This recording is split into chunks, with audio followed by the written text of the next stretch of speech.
Friends, welcome back to Manthan's blog. ನಾನು ಕಲಾ. ಎಲ್ಲರೂ ಹೇಗಿದ್ದೀರಾ ಸ್ನೇಹಿತರೆ? ನಾನು ಕೂಡ ತುಂಬ ಚೆನ್ನಾಗಿದ್ದೀನಿ. ಸೊ ಬನ್ನಿ ಇವತ್ತಿನ ವ್ಲಾಗ್ನ ಶುರು ಮಾಡೋಣ. ನೋಡಿ, ನಮ್ಮ ಮನೆ ಹತ್ರ ಒಂದು ಗಿಡನ ಹಾಕ್ಕೊಂಡಿದ್ವಿ, ಬದನೆ ಗಿಡ. ಇದು ಬಿಳಿ ಬದನೆಕಾಯಿ ಅಂತಾರಲ್ಲ ಅದು. ಸೊ ಒಂದೇ ಗಿಡದಲ್ಲಿ ಎಷ್ಟು ಕಾಯಿಗಳು ಬಿಟ್ಟಿದ್ದಾವೆ ಅಂದರೆ ನಮ್ಗೆ ನಂಬೋಕೆ ಆಗ್ತಿಲ್ಲ, ಇಷ್ಟೊಂದು ಬಿಡುತ್ತಾ ಒಂದರಲ್ಲಿ ಅಂತ. ನಾನು ಯಾವತ್ತೂ ನೋಡೂ ಇರಲಿಲ್ಲ. ನೋಡಿ ಎಷ್ಟು ಚೆನ್ನಾಗಿ ಬಿಟ್ಟಿದ್ದಾವೆ, ತುಂಬಾ ಚೆನ್ನಾಗಿತ್ತು. ಯಾವುದು ಉಳ್ಕ ಆಗಿರಲಿ ಮತ್ತೊಂದಾಗಿರಲಿ ಏನೂ ಇರಲಿಲ್ಲ. ಎಷ್ಟು ಚೆನ್ನಾಗಿ ಕಾಣ್ತಿದೆ ಅಲ್ಲ. ನಮ್ಮ ಮನೇಲಿ ಈ ಥರ ಎಲ್ಲ ನಾವೇ ಬೆಳೆದು ತಿನ್ನೋದ್ರಲ್ಲಿ ಒಂಥರ ಖುಷಿ ಇರುತ್ತೆ ಅಲ್ವಾ. ಸೊ ಹೊರಗಡೆಯಿಂದ ತಂದು ತಿನ್ನೋದಕ್ಕಿಂತ ನಾವೇ ಬೆಳೆದು ತಿನ್ನೋದೇ ಅದೇ ಒಂದು ಬೇರೆ ಫೀಲಿಂಗ್ಸ್ ಅಂತಲೇ ಹೇಳ್ಬೋದು. ಯಾವಾಗಲೂ ನೋಡ್ತಾನೆ ಇರ್ತಾರೆ ನಮ್ಮ ಮನೆಯವರು, ಕಾಯಿ ಕೀಳೋ ಥರ ಆಗಿರ್ತವ, ಬಲ್ತ್ಬಿಟ್ರೆ ಜಾಸ್ತಿ ಆಮೇಲೆ ಇದಾಗುತ್ತಲ್ವ, ಅದಕ್ಕೋಸ್ಕರ ದಿನ ಒಂದೊಂದು ಸತಿ ಚೆಕ್ ಮಾಡ್ತಾನೆ ಇರ್ತಾರೆ. ಅವರಿಗೆಲ್ಲ ಈ ಥರದ್ರಲ್ಲೆಲ್ಲ ಆಸಕ್ತಿ ಜಾಸ್ತಿ. ಸೊ ಆ ಎಲೆನೆಲ್ಲ ಕಟ್ ಮಾಡ್ತಾಯಿದ್ರು. ಕಟ್ ಮಾಡಿಬಿಟ್ಟು ಕೆಳಗಡೆ ಬುಡಕ್ಕೆ ಹಾಕಿದ್ರೆ ತೇವ ಆದಾಗ ಸ್ವಲ್ಪ, ಇವಾಗ ಬಿಸಿಲು ಜಾಸ್ತಿ ಇದ್ದಾವಲ್ಲ, ಸೊ ಅದು ತೇವ ಇನ್ನೂ ಜಾಸ್ತಿ ಹೊತ್ತು ಇರುತ್ತೆ ಅಂತ ಹೇಳಿ ಆ ಥರ ಮಾಡ್ತಾಯಿದ್ರು. 1-2ರಲ್ಲಿ ಸಾಂಬಾರು ಮಾಡ್ಬೋದು ಅಷ್ಟೇನೆ.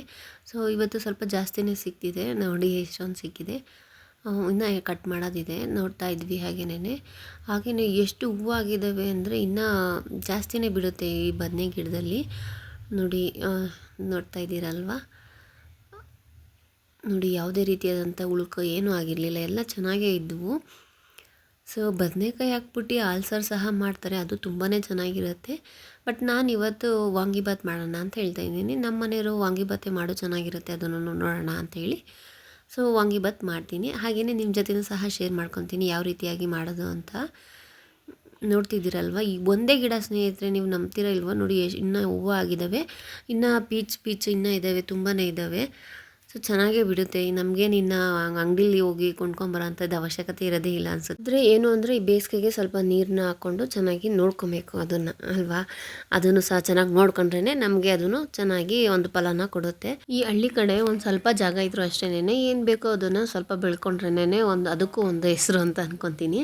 ಯಾಕೆಂದರೆ ಇವಾಗ ಪ್ರತಿಯೊಬ್ಬರು, ನಾವೇ ಅಂತ ಅಲ್ಲ, ಪ್ರತಿಯೊಬ್ಬರೂ ಮನೆ ಹತ್ರ ಒಂದು ಹೂವಿನ ಗಿಡನಾಗಿರ್ಬೋದು, ತರಕಾರಿ ಆಗಿರ್ಬೋದು, ಆ ಥರ ಬೆಳ್ಕೊತಾರೆ. ನಾವಂತ ಅಲ್ಲ, ಎಲ್ಲರೂ ಅಷ್ಟೇನೆ. ಇದೊಂಥರ ಹೇಗೆ ಅಂದರೆ ಒಂಥರ ಹೆಲ್ದಿ ಕಾಂಪಿಟೇಷನ್ ಅಂತಲೇ ಅನ್ಕೊಬೋದು. ಯಾಕಂದರೆ ಅವರು ಅಷ್ಟೊಂದೆಲ್ಲ ಬೆಳ್ಕೊತಿದ್ದಾರೆ, ಏನೋ ಒಂದು ಮಾಡ್ತಿದ್ದಾರೆ, ನಾವು ಯಾಕೆ ಸುಮ್ಮನೆ ಇರೋದು, ಅದೊಂಥರ ಮೋಟಿವೇಶನ್ ಥರನೂ ಆಗ್ಬೋದು. ನೀವೇನು ಹೇಳ್ತೀರಾ? ಈ ರೀತಿ ನಡೆಯುತ್ತೆ ಅಲ್ವಾ. ಸೊ ಇನ್ನು ಇದು ಕಾಯಿಗಳೆಲ್ಲ ಬೆಳೀತಿರ್ತವಲ್ಲ, ಸ್ವಲ್ಪ ಬಗ್ಬಿಡುತ್ತೆ ಗಿಡ ಅಂತ ಹೇಳ್ಬಿಟ್ಟು ದಾರನ ಕಟ್ಬಿಟ್ಟು ಇದು ಕಂಬಿ ನಿಲ್ಲಿಸಿದ್ದಾರೆ ನೋಡಿ, ಅದಕ್ಕೆ ಕಟ್ಟಿದ್ದಾರೆ, ಬಾಗಬಾರ್ದು ಅಂತ ಹೇಳಿ. ಈ ರೀತಿಯಾಗಿ ಇದು ಒಂದು ಲಾಸ್ಟ್ ಫಸ್ಟ್ ಇದು ಹಣ್ಣಾಗಿದ್ದಿತ್ತು, ಒಂದೇ ಕೀಳ್ಬಾರ್ದು ಅಂತ ಹೇಳ್ಬಿಟ್ಟು ಅದನ್ನು ಹಂಗೆ ಬಿಟ್ಬಿಟ್ಟಿದ್ದೀವಿ. ಸೊ ಬೀಜಕ್ಕಾಗುತ್ತೆ, ಚೆನ್ನಾಗಿ ಹಣ್ಣಾದ್ಮೇಲೆ ಒಣಗಿಸ್ಕೊಂಡು ಬೀಜಕ್ಕಾಗುತ್ತೆ ಅಂತ ಹೇಳ್ಬಿಟ್ಟು ಅದನ್ನು ಹಂಗೆ ಬಿಟ್ಟಿದ್ದೀವಿ. ಇನ್ನು ಬದನೆಕಾಯಿ ಒಂದೇ ಒಂದು ಕಿತ್ಕೊಂಡು ಮನೆ ಒಳಗಡೆ ಬರಬಾರ್ದಂತೆ, ನಮ್ಮ ಮಾವ ಹೇಳಿತ್ತು ನನಗೆ. ಸೊ ಒಂದು ಬದನೆಕಾಯಿನ ಕಿತ್ಕೊಂಡು ಮನೆ ಒಳಗಡೆ ಬರಬಾರ್ದು, ಕಿತ್ಕೊಂಡ್ರೆ 2 ಬದನೆಕಾಯಿನ ಜಂಟಿಯಾಗಿ ತೊಗೊಂಬರ್ಬೇಕು.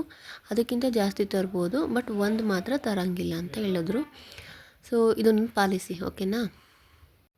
ನೋಡಿ ಎಷ್ಟು ಸಿಕ್ಕಿದೆ, 5 ಏನೋ ಸಿಕ್ಕಿದೆ, ಇದೇ ಸಾಕು. ಇದನ್ನೇ ಇವತ್ತಿನ ಬ್ರೇಕ್ಫಾಸ್ಟಿಗೆ ವಾಂಗಿಬಾತ್ ಗೊಜ್ಜು ಮಾಡಿ ಹೆಂಗೋ ನನ್ನ ಮಗಳಿಗೆ ಬಾಕ್ಸ್ ಕಟ್ಬೋದು. ಸೊ ಬನ್ನಿ ಶುರು ಮಾಡ್ಕೊಳ್ಳೋಣ. ಹಾಗೆಯೇ ವಾಂಗಿಬಾತ್ ಯಾರಿಗಿಷ್ಟ ಕಮೆಂಟ್ ಮಾಡಿ ತಿಳಿಸಿ, ಓಕೆನಾ. ನನಗೆ ಬದನೆಕಾಯಿ, ಈ ವಾಂಗಿಬಾತ್ ಆಗಿರ್ಬೋದು, ಎಣ್ಗಾಯಿ ಅದೆಲ್ಲ ಇಷ್ಟ ಆಗುತ್ತೆ, ಬಟ್ ಸಾಂಬಾರಲ್ಲಿ ಇಷ್ಟ ಆಗೋದಿಲ್ಲ. ಸೊ ಈಗ ವಾಂಗಿಬಾತಿಗೆ ನಾನು ಆಗಲೇ ಎಲ್ಲ ಹಚ್ಕೊಂಡಿದ್ದೀನಿ, ಬದನೆಕಾಯಿ ಆಗಿರ್ಬೋದು, ಈರುಳ್ಳಿ, ಟೊಮೆಟೊ ಇವನ್ನೆಲ್ಲ ಹಚ್ಚಿಟ್ಕೊಂಡಿದ್ದೀನಿ. ಫಸ್ಟು ಬಾಣಲಿನ ಕಾಯೋಕ್ಕಿಟ್ಟು ಅದಕ್ಕೆ ಸ್ವಲ್ಪ ಎಣ್ಣೆ ಹಾಕ್ಕೊತೀನಿ. ಎಣ್ಣೆ ಜಾಸ್ತಿನೇ ಬೇಕಾಗುತ್ತೆ, ನಾನು ಜಾಸ್ತಿ ಕ್ವಾಂಟಿಟಿಲಿ ಮಾಡ್ತಾಯಿದ್ದೀನಿ. ಈಗ ಎಣ್ಣೆ ಕಾಯ್ದ ನಂತರ ಸ್ವಲ್ಪ ಸಾಸಿವೆನ ಹಾಕಿದ್ದೀನಿ, ಹಾಗೆಯೇ ಕಡಲೆಬೇಳೆನ ಹಾಕ್ಕೊಂಡು ಸ್ವಲ್ಪ ಫ್ರೈ ಮಾಡ್ಕೊತೀನಿ ಕಲರ್ ಚೇಂಜ್ ಆಗೋವರೆಗೂ. ಹಾಗೆಯೇ ಈಗ ಹಚ್ಚಿಟ್ಟಿರೋ ಅಂತಹ ಈರುಳ್ಳಿನ ಹಾಕ್ಕೊಂಡು ಫ್ರೈ ಮಾಡ್ಕೊಬೇಕು. ಇದಾದ ನಂತರ ಇದಕ್ಕೆ ನಾನು ಖಾರದ ಮೆಣಸಿನ್ಕಾಯಿ ಹಾಕಿದ್ದೀನಿ, ಒಂದು 10-12 ಖಾರದ ಮೆಣಸಿನ್ಕಾಯಿ, ಹಾಗೆಯೇ ಕರಿಬೇವಿನ ಸೊಪ್ಪು ಇಷ್ಟನ್ನು ಹಾಕ್ಕೊಂಡು ಫ್ರೈ ಮಾಡ್ಕೊತೀನಿ. ಈರುಳ್ಳಿ ಸ್ವಲ್ಪ ಕಲರ್ ಚೇಂಜ್ ಆದಾಗ ಹಚ್ಚಿಟ್ಟಿರುವಂತಹ ಬದನೆಕಾಯಿಗಳನ್ನ ಹಾಕ್ಕೊಂಡು ಅದನ್ನು ಸ್ವಲ್ಪ ಹೊತ್ತು ಫ್ರೈ ಮಾಡ್ಕೊತೀನಿ, ಎಣ್ಣೆಲೇ ಅಷ್ಟೇ. ನಾನು ಈ ವಾಂಗಿಬಾತ್ ಗೊಜ್ಜಿಗೆ ನೀರನ್ನ ಆ್ಯಡ್ ಮಾಡಿಲ್ಲ, ಸರಿನಾ. ನೀರನ್ನ ಹಾಕ್ಕೊಂಡ್ರೆ ನಾವು ಜಾಸ್ತಿ ದಿವಸ ಸ್ಟೋರ್ ಮಾಡೋದಕ್ಕೆ ಆಗೋದಿಲ್ಲ ಅಂತ ಹೇಳಿ ನಾನು ಬರೀ ಎಣ್ಣೆಲೇ ಮಾಡ್ತಾಯಿದ್ದೀನಿ. ಸೊ ಈಗ ಇದಕ್ಕೆ ರುಚಿಗೆ ತಕ್ಕಷ್ಟು ಉಪ್ಪನ್ನು ಹಾಕಿ, ಹಾಗೆಯೇ ಅರಿಶಿನ ಪುಡಿನ ಹಾಕಿ ಚೆನ್ನಾಗಿ ಮಿಕ್ಸ್ ಮಾಡಿಕೊಂಡು ಲಿಡ್ನ ಕ್ಲೋಸ್ ಮಾಡಿ ಒಂದು 10 ನಿಮಿಷ ಬೇಯಿಸ್ಕೊತೀನಿ. 10 ನಿಮಿಷ ಬೆಂದ ನಂತರ ಇದಕ್ಕೆ ನಾನು ಟೊಮೆಟೊನ ಹಾಕ್ಕೊಂಡಿದ್ದೀನಿ. ಒಂದು 5ರಿಂದ 6 ಟೊಮೆಟೊನ ಹಾಕ್ಕೊಂಡಿದ್ದೀನಿ.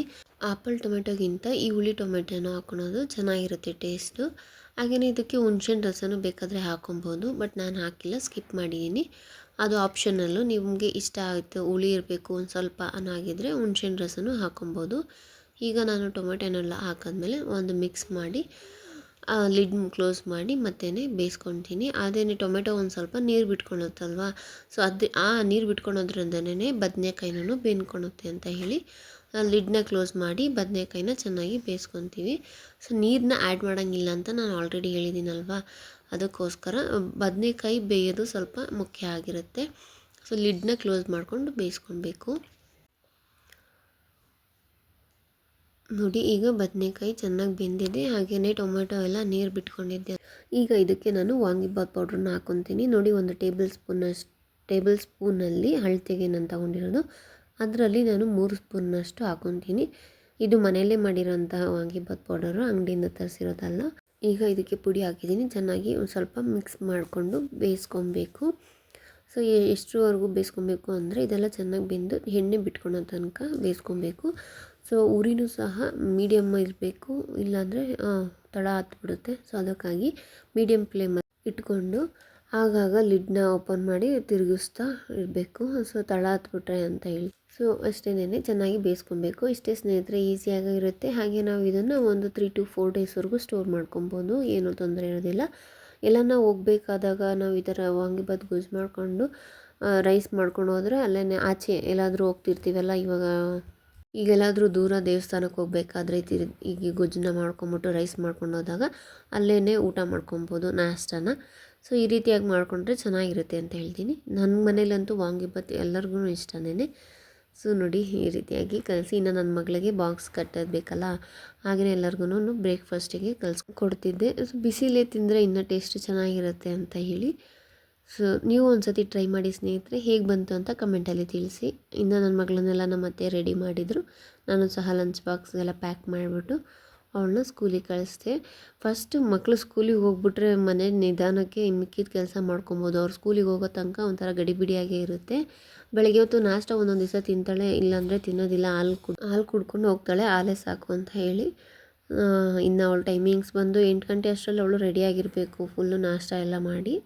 ಇನ್ನು ಅವಳಿಗೆ ಸ್ಕೂಲಿಗೆ ಕಳ್ಸಾದ್ಮೇಲೆ ಫಸ್ಟ್ ಕೆಲಸ ಮಜ್ಜಿಗೆ ಕರೆದ್ಬಿಟ್ಟೆ. ಈಗ ಬೇಸಿಗೆ ಸ್ಟಾರ್ಟ್ ಆಗ್ತಿದೆಯಲ್ಲ, ಸೊ ಬಿಸಿಲೊತ್ತಷ್ಟರಲ್ಲಿ ಮಜ್ಜಿಗೆನ ಕರೆದ್ಬಿಟ್ರೆ ಬೆಣ್ಣೆ ಚೆನ್ನಾಗಿ ಬರುತ್ತೆ, ಸ್ವಲ್ಪ ಗಟ್ಟಿಯಾಗಿ. ಅದಕ್ಕೋಸ್ಕರ ಫಸ್ಟ್ ಆ ಕೆಲಸನ ಮುಗಿಸ್ಕೊಂಡೆ. ಆಮೇಲೆ ಇನ್ನು ನಾಷ್ಟ ಮಾಡೋರಾಗಿರ್ಬೋದು, ಮಜ್ಜಿಗೆ ಕರೆದಿದ್ದೀರಾ ಅಂತ ಕೇಳ್ತಾ ಇರ್ತಾರೆ, ಇವಾಗ ಬಿಸಿಲಲ್ವಾ. ಹಾಗಾಗಿ ಫಸ್ಟ್ ನೆನೆ ಕರೆದಿಟ್ಬಿಟ್ರೆ ಬೆಳಗ್ಗೆಯಿಂದ ಸಂಜೆ ತನಕ ಕುಡಿದ್ಬಿಟ್ರೆ ಖಾಲಿ ಆಗೋಗುತ್ತಲ್ವ ಅಂತ ಹೇಳಿ ಹಾಗೆ ಮಾಡ್ತೀನಿ. ನೋಡಿ, ಇಷ್ಟು ಬೆಣ್ಣೆ ಬಂದಿದೆ. ನಾನು ಆಲ್ರೆಡಿ ನಿಮಗೆ ಬೆಣ್ಣೆಯಿಂದ ಯಾವ ರೀತಿಯಾಗಿ ತುಪ್ಪ ಕಾಯಿಸ್ಕೊಳೋದು ಅಂತ ವಿಡಿಯೋ ಮಾಡಿ ಹಾಕಿದ್ದೀನಿ. ಸೊ ಇಂಟ್ರೆಸ್ಟ್ ಇದ್ದರೆ ದಯವಿಟ್ಟು ಒಂದು ಸತಿ ವಿಸಿಟ್ ಮಾಡಿ ನೋಡಿ ಅಂತ ಕೇಳ್ಕೊತೀನಿ. ಹಾಗೆ ಒಬ್ಬರು ಸ್ಯಾರಿ ಅಂಕಲ್ ನಮ್ಮೂರಿಗೆ ಬರ್ತಾ ಇರ್ತಾರೆ, ಅವರೇನೇನೆ ನೈಕೆಗಾರರು ಅಂತ ಹೇಳ್ತೀವಿ. ಸೊ ಅವರು ಇಲ್ಲಿ ಎಲ್ಲರೂ ಸ್ಯಾರೀಸ್ ತೊಗೊತಾಯಿದ್ರು. ನಾನು ನೋಡೋಣ ಅಂತ ಹೇಳ್ಬಿಟ್ಟು ಸುಮ್ಮನೆ ಹಾಗೆ ಹೋಗಿದ್ದೆ. ನಮ್ಮ ಮನೆಗೇನು ಬಂದಿರಲಿಲ್ಲ, ಪಕ್ಕದ ಮನೆಗೆ ಬಂದಿದ್ದರು. ಸೊ ಹಾಗೆ ಹೋಗಿ ನೋಡಿದಾಗ ನನಗೆ ತುಂಬಾ ಇಷ್ಟ ಆಯಿತು ಸ್ನೇಹಿತರೆ. ನಾನು ತೊಗೊಳೋ ಇಂಟೆನ್ಷನ್ ಇರಲಿಲ್ಲ, ಬಟ್ ಸುಮ್ಮನೆ ಯಾವ ರೀತಿ ಇರುತ್ತೆ ಎಲ್ಲರೂ ತೊಗೊತಾರಲ್ವ, ನೋಡೋಣ ಹೆಂಗಿರುತ್ತೇನೋ ಅನ್ನೋದನ್ನು ನಾನು ಹಾಗೆ ಹೋದೆ. ಸುಮ್ಮನೆ ಹೋಗಿ ನೋಡಿದಾಗ ನನಗೆ ಈ ಕಲರ್ ತುಂಬಾ ಇಷ್ಟ ಆಯಿತು. ಆನಿಯನ್ ಕಲರ್ ಅದ್ರದ್ದು ಕಲರ್ ಕಾಂಬಿನೇಷನು ಸಹ ತುಂಬಾ ಚೆನ್ನಾಗಿತ್ತು. ಅದು ಏನೋ ಒಂಥರ ನನಗೆ ಇಷ್ಟ ಆಯ್ತಂದರೆ ತೊಗೊಂಬಿಡ್ಬೇಕು. ನೆಕ್ಸ್ಟ್ ಟೈಮ್ ಮತ್ತೆ ನಾವು ತೊಗೊಳಕ್ಕಾಗುತ್ತೋ ಇಲ್ವೋ, ಅದೇ ಥರ ಸ್ಯಾರಿ ಸಿಗಬೇಕಲ್ಲ ಮತ್ತೆ ನಮಗೆ ತೊಗೊಳೋದಕ್ಕೆ ಅಲ್ವಾ. ಅದಕ್ಕೋಸ್ಕರ ನಾನು ಯೋಚನೆ ಮಾಡಿ ತೊಗೊಂಬಿಡೋಣ ಬಿಡು ಅಂತ ಹೇಳಿ ತೊಗೊಂಡೆ. ಚೆನ್ನಾಗಿದೆ ಅಲ್ಲ ಕಲರು, ನನಗಂತೂ ತುಂಬಾ ಇಷ್ಟ ಆಯಿತು. ಇದು crepe silk saris, Mysuru silk ಅಲ್ಲ, ಕ್ರೇಪ್ ಸಿಲ್ಕ್ಸ್ ಅಂತಾರಲ್ಲ ಆ ರೀತಿಯಾದಂಥದ್ದು. ತುಂಬಾ ಸಾಫ್ಟಾಗಿರುತ್ತೆ. ಸೊ ವೇರ್ ಮಾಡಿದ್ರೂ ಕಂಫರ್ಟಬಲ್ ಆಗಿರುತ್ತೆ. ನನಗಂತೂ ಈ ಸಾಫ್ಟ್ ಸ್ಯಾರೀಸೇ ತುಂಬಾ ಇಷ್ಟ ಆಗೋದು. ಸೊ ನೋಡಿ ಯಾವ ರೀತಿ ಆಗಿತ್ತು ಅಂದರೆ, ಸಾಫ್ಟ್ ಅಂದರೆ ಸಖತ್ ಸಾಫ್ಟಾಗಿತ್ತು. ಸೊ ಆ ಕಾಂಬಿನೇಷನ್ ಆಗಿರ್ಬೋದು, ಬಾರ್ಡ್ರ್ ಆಗಿರ್ಬೋದು, ಪ್ರತಿಯೊಂದೂ ಚೆನ್ನಾಗಿದೆ ಅಂತ ಅಂದ್ಕೊಂಡು ತೊಗೊಂಡಿದ್ದೀನಿ. ಈ ಸೆಕೆಂಡ್ ಸ್ಯಾರಿ ಅಂತೂ ನನಗೆ ತುಂಬಾ ಇಷ್ಟ ಆಯಿತು ಸ್ನೇಹಿತರೆ. ಕಲರ್ ಕಾಂಬಿನೇಷನ್ ಅಂತೂ ನನಗೆ ಸಿಕ್ಕಾಪಟ್ಟೆ ಇಷ್ಟ ಆಯಿತು. ಇದೊಂಥರ ಹೇಗೆ ಅಂದರೆ ಅನ್ಎಕ್ಸ್ಪೆಕ್ಟೆಡಾಗಿ ಸ್ಯಾರೀಸ್ನ ತೊಗೊಂಡಿದ್ದಾಗಿತ್ತು.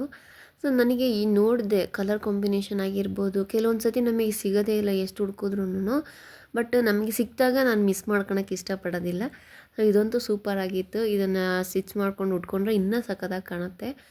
ಸೊ ಚೆನ್ನಾಗಿದೆ ಅಲ್ವಾ? ಕಮೆಂಟಲ್ಲಿ ತಿಳಿಸಿ ನಿಮಗೂ ಇಷ್ಟ ಆಯಿತಾ ಈ ಸ್ಯಾರಿ ಅಂತ ಹೇಳಿ. ಇದೊಂಥರ ಓಲ್ಡ್ ಪ್ಯಾಟ್ರನ್ನೇನೆ, ಇವಾಗೆಲ್ಲ ಓಲ್ಡ್ ಈಸ್ ಗೋಲ್ಡೇ ಅಲ್ವಾ ಸ್ನೇಹಿತರೆ. ಸೊ ಇದಂತೂ ನನಗೆ ತುಂಬ ಇಷ್ಟ ಆಯಿತು ಅಂತ ಹೇಳಿದ್ದೀನಿ. ಇವಾಗ ಸ್ಯಾರಿ ಅಂದಮೇಲೆ ಯಾರಿಗೆ ತಾನೇ ಇಷ್ಟ ಆಗೋದಿಲ್ಲ ಅಲ್ವಾ? ನನಗೆ ಈ ಸ್ಯಾರಿ ಅಂತೂ ಮೋಸ್ಟ್ ಫೇವ್ರೇಟ್ ಅಂತಲೇ ಹೇಳ್ತೀನಿ. ನನಗೆ ಕಲರ್ ಅಂತೂ ಸಿಕ್ಕಾಪಟ್ಟೆ ಇಷ್ಟ ಆಯಿತು. ಹಾಗೆ ಬಾರ್ಡ್ರೂ ಸಹ ನೋಡಿ ಹೆಂಗಿದೆ ಈ ಮ್ಯಾಂಗೋ ಡಿಸೈನಲ್ಲಿ. ನನ್ನ ಹತ್ರ ಈ ಥರ ಬಾರ್ಡ್ರದ್ದು ಯಾವುದೂ ಇರಲಿಲ್ಲ. ಹಾಗೆ ಸಣ್ಣ ಬಾರ್ಡ್ರು, ದೊಡ್ಡದಾಗೂ ಇಲ್ಲ, ಚಿಕ್ಕದಾಗಿದೆ. ಈ ಸ್ಯಾರಿಗೆ ಏನಾದರೂ ಬ್ಲೌಸ್ನ ಚೆನ್ನಾಗಿ ವರ್ಕ್ ಮಾಡಿ ಹಾಕ್ಕೊಂಡ್ರೆ, ಸಿಂಪಲ್ಲಾಗಿರೋ ಸ್ಯಾರಿಗೆ ಸ್ವಲ್ಪ ಬ್ಲೌಸಸ್ ವರ್ಕ್ ಆಗಿರೋದನ್ನ ಹಾಕ್ಕೊಂಡ್ರೆ ಸೂಪರಾಗಿ ಕಾಣುತ್ತೆ ಅಲ್ವಾ? ಸೊ ನನಗಂತೂ ಅದೇ ರೀತಿಯಾದಂಥ ಒಂದು ಪ್ಲ್ಯಾನ್ ಇದೆ. ಸೊ ಇದು ಬಂದು 3ನೇ ಸ್ಯಾರಿ. ಇದು ಬಂದು ಗ್ರೀನ್ ಕಲರ್ ಇದೆ, light green and dark green, border ಬಂದು ಡಾರ್ಕ್ ಗ್ರೀನು. ಇದು ಕ್ರೇಪ್ ಸಿಲ್ಕು. ಇದು ಕಲರ್ ಕಾಂಬಿನೇಷನ್ ಚೆನ್ನಾಗಿದೆ ಅಂತ ನನಗನ್ನಿಸ್ತು. ಸೊ ಅದಕ್ಕೋಸ್ಕರ ತೊಗೊಂಡೆ. ನಾನು ಈ 3 ಸ್ಯಾರಿಲಿ ಕಾಸ್ಟ್ಲಿ ಇರೋದು ಸೆಕೆಂಡ್ ಒಂದು ಸ್ಯಾರಿ. ಇನ್ನು ಮಿಕ್ಕಿದ್ದು ಫಸ್ಟ್ ಆಗಿರ್ಬೋದು, ಸೆಕೆಂಡ್ ಆಗಿರ್ಬೋದು, ಇದು ಕಮ್ಮಿ ರೇಂಜು ಅಂದರೆ 1000, 1500 ಈ ರೀತಿಯಾಗಿ ನಾನು ಕೊಟ್ಟು ತೊಗೊಂಡಿರೋದು. ಅವ್ರು ಹೇಳ್ತಾರೆ 2000 ಅಂತ ಹೇಳ್ತಾರೆ. ಸ್ವಲ್ಪ ಬಾರ್ಗೇನ್ ಮಾಡಿ ತೊಗೊಂಡಿದ್ದೀನಿ. ಸೊ ಇದು ಸಹ ಚೆನ್ನಾಗಿತ್ತು, ಕಲರ್ ಕಾಂಬಿನೇಷನ್ ಆಗಿರ್ಬೋದು. ಇದು ಬಾರ್ಡ್ರು ಸ್ವಲ್ಪ ದೊಡ್ಡದಾಗಿದೆಯಲ್ಲ, ಇದು ನಮ್ಮ ಮಮ್ಮಿಗೆ ಅಂತ ತೊಗೊಂಡಿತ್ತು. ಅವೆರಡು ನನಗೆ ಅಂತ ತೊಗೊಂಡಿರೋದು. ಸೊ ಇರಲಿ, ಅವ್ರಿಗೂ ಒಂದು ತೊಗೊಂಡ್ರೆ ಏನೋ ಒಂಥರ ಸಮಾಧಾನ ನಮಗೂ. ಅದಕ್ಕೋಸ್ಕರ ಇದು ತೊಗೊಂಡೆ. ನಮ್ಮ ಅಮ್ಮನ ಹತ್ರ ಈ ಕಲರ್ ಸ್ಯಾರಿ ಇರಲಿಲ್ಲ. ಸೊ ಅವ್ರಿಗೆ ಸೂಟ್ ಆಗುತ್ತೆ ಈ ಕಲರ್ ಅವ್ರ ಫೇಸಿಗೆ ಅಂತ ಹೇಳಿ ತೊಗೊಂಡಿದ್ದೀನಿ. ಇಷ್ಟೇ ಸ್ನೇಹಿತರೆ, ಈ 3 ಸ್ಯಾರೀಸ್ನ ತೊಗೊಂಡಿದ್ದೆ. ಸೊ ನಾವು ಹೆಣ್ಮಕ್ಳು ಏನೇ ಒಂದು ತೊಗೊಂಡ್ರು ನಮ್ಮ ಅಮ್ಮಂದಿರೇ ನೆನಪಾಗ್ತಾರಲ್ವ, ನಮ್ಮ ಅಮ್ಮಗೂ ಏನಾದರೂ ತೊಗೊಬೇಕು ಅಂತ. ಆ್ಯಕ್ಚುಲಾಗಿ ನಮ್ಮ ಅತ್ತೆಗೆಲ್ಲ ತುಂಬಾ ಚೆನ್ನಾಗಿ ಟೇಸ್ಟ್ ಇದೆ. ಅಂದರೆ ಸ್ಯಾರಿ ಸೆಲೆಕ್ಷನ್ ಆಗಿರ್ಬೋದು, ಅವ್ರ ಹತ್ರ ತುಂಬಾ ಕಲೆಕ್ಷನ್ಸ್ ಇದ್ದಾವೆ. ಸೊ ನಮ್ಮ ಅಮ್ಮಂಗೆ ಅದ್ರ ಬಗ್ಗೆ ಎಲ್ಲ ಇಂಟ್ರೆಸ್ಟೇ ಇರೋದಿಲ್ಲ. ಯಾವುದೋ ಒಂದಿದ್ರೆ ಸಾಕು, ಅದನ್ನೇ ಉಟ್ಕೊಂಡು ಹೋಗ್ಬಿಡ್ತಾರೆ, ಆ ಥರ ಮೈಂಡೆಡ್ ಅವರು. ಸೊ ಅವರಿಗೆ ಈ ಕಲರ್ಸ್ ಆಗಿರ್ಬೋದು, ಈ ಸ್ಯಾರೀಸ್ ಆಗಿರ್ಬೋದು, ಅದ್ರ ಮೇಲೆ ಜಾಸ್ತಿ ಇಂಟ್ರೆಸ್ಟೇ ಇರೋದಿಲ್ಲ. ಸೊ ಹೀಗೇ ನಾನು ತೊಗೊಂಡಾಗ ಹಾಗೆ ಅವ್ರಿಗೂ ಒಂದು ತೊಗೊತೀನಿ. ಸೊ ಈ 3 ಸ್ಯಾರಿಗಳಲ್ಲಿ ನಿಮಗೆ ಯಾವ್ದು ಇಷ್ಟ ಆಯಿತು ಅಂತ ಕಮೆಂಟಲ್ಲಿ ತಿಳಿಸಿ. ಹಾಗೆ ನಿಮಗೆ ಈ ವಿಡಿಯೋ ಇಷ್ಟ ಆಗಿದ್ರೆ ಪ್ಲೀಸ್ ಲೈಕ್ ಮಾಡಿ ಅಂತ ಕೇಳ್ಕೊತೀನಿ. ಮತ್ತೆ ಸಿಗೋಣ ಮುಂದಿನ ವ್ಲಾಗಲ್ಲಿ. Thanks for watching.